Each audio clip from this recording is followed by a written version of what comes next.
स्वागतम मित्रों, my green tech India, go craft and Khatri Sabha presents Hindustan की बात। हर हिंदुस्तानी के बड़े सपने और बड़े इरादे के साथ, जीते जश्न अमृत महोत्सव के साथ, G20 स्पेशल सेलिब्रेशंस के साथ और happy healthy wealthy eco friendly Lohri celebrations के साथ आज होगी देशभक्ति, राम भक्ति, कृष्ण भक्ति, गौ भक्ति, स्वदेशी भक्ति और नारी भक्ति की शक्ति के साथ। जी हाँ, मैं आपका इको फ्रेंड डिजिटल होस्ट और दोस्त, आपका अपना देशभक्त, राम भक्त, कृष्ण भक्त, गौ भक्त रचित टंडन आज आपको मिलवाने जा रहा हूँ ऐसी नौजवान नारी से जो वाकई में है सब पे भारी, क्योंकि वाकई में ये कोई छोटा मोटा नाम नहीं, किम कौर हैं और वाकई में जी हाँ हरमनजीत कौर, राइट, कमलजीत कौर वाकई में अपने अदाकारी से सबके चेहरों पे मुस्कान भी लाती हैं और कमल खिला जाती हैं। और वाकई में तभी तो इनकी सरस्वती विद्या से इनके पास कमल में वास करने वाली लक्ष्मी भी आती हैं। और क्राइम पेट्रोल में जब इनकी अदाकारी हिट हो जाती है, उसके बाद ये ताज स्टोरी में, द ताज स्टोरी, आगरा का ताज करे सब पे राज, लेकिन किम कौर भी वाकई में सब पे राज करती जाती हैं। और इसीलिए हिंदुस्तान की बात करने, नारी शक्ति की बात करने किम कौर हमारे साथ आई हैं। आइए जानते हैं नारी शक्ति और अदाकारी की शक्ति, टैलेंट की शक्ति कैसे देशभक्ति में बदल जाएगी। क्या कहेंगी Kim Kaur? First of all, Hindustan की बात is really very proud to have you. और हिंदी में ही आप तड़का लगाइए, इंग्लिश का तड़का हम बाद में लेंगे। क्या कहेंगे हमारे हिंदुस्तान की बात के व्यूअर्स के लिए? और नारी शक्ति और देशभक्ति की शक्ति जब मिल जाएगी तो बात बड़ी अनोखी हो जाएगी। क्या कहेंगे? सबसे पहले आप सभी का आपका धन्यवाद।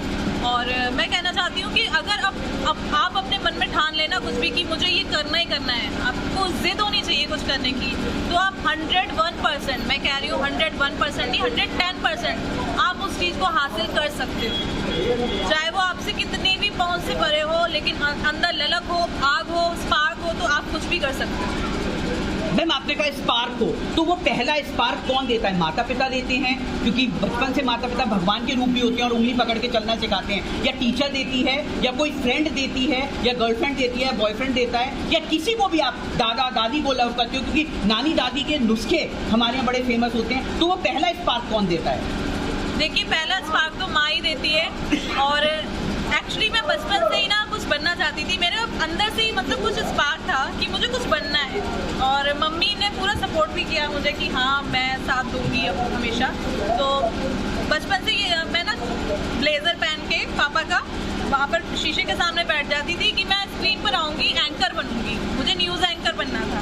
फिर उसके बाद न्यूज़ एंकर भी बनी मैं, एंड देन मैं शिफ्ट हो गई मुंबई में फिर मैंने प्रोजेक्ट करने शुरू कर दिए, सीरियल्स एंड मूवीज वगैरह। मैम, योर मोटिवेशन स्टोरी की आगरा से आपने कैसे चढ़ाई करी स्टेप बाय स्टेप, और उसके बाद मुंबई की चकाचौंध माया नगरी में क्या धमाल आपने करा? ये तो बस मैं कहती हूँ गॉड मेरे साथ भी थे।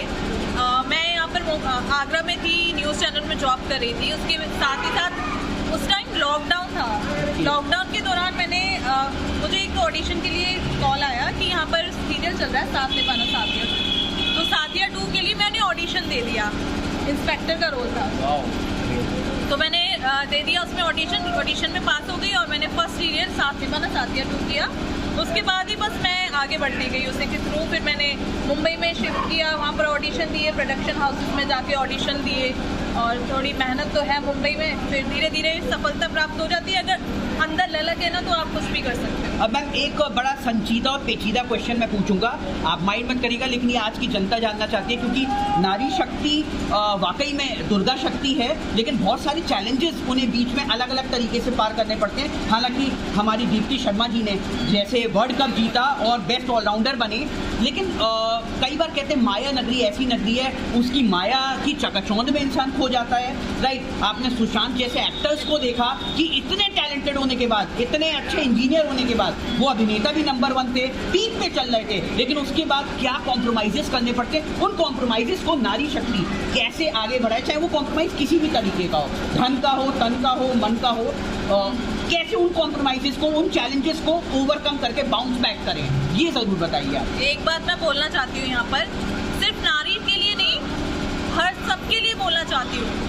अगर आप मुंबई जा रहे हैं तो मुंबई में स्टार्टअप कर रहे हैं, ऑडिशन दीजिए अच्छे प्रोडक्शन हाउसेस में जाके, और चैलेंजेस की आप बात कर रहे हैं तो खुद को अपना इतना स्ट्रॉन्ग बनाओ, फोकस सिर्फ एक रखो कि मुझे ये करना है, मेरा फोकस एक्चुअली काम था, मेरा फोकस कहीं और गया ही नहीं कि वहाँ पर चक्काजाम में लोग गुम हो जाते हैं। मेरा फोकस वहाँ पे बिल्कुल भी नहीं गया।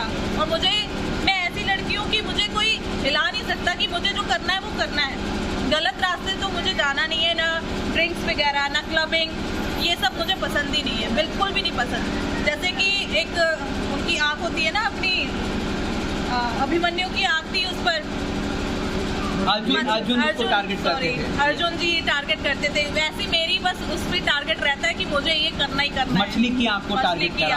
हाँ, इसको एडिट कर देना। या नहीं बिल्कुल बिल्कुल। तो देखिए, ये आपके लिए एक लेसन है, हर यंगस्टर के लिए एक लेसन है, या हर स्ट्रगलर के लिए एक लेसन है, या हर उस कामयाब इंसान के लिए भी लेसन है कि अगर एक टारगेट पूरा हो गया तो दूसरा टारगेट को और अपग्रेड करिए, जैसे विराट कोहली, धोनी और दीप्ति शर्मा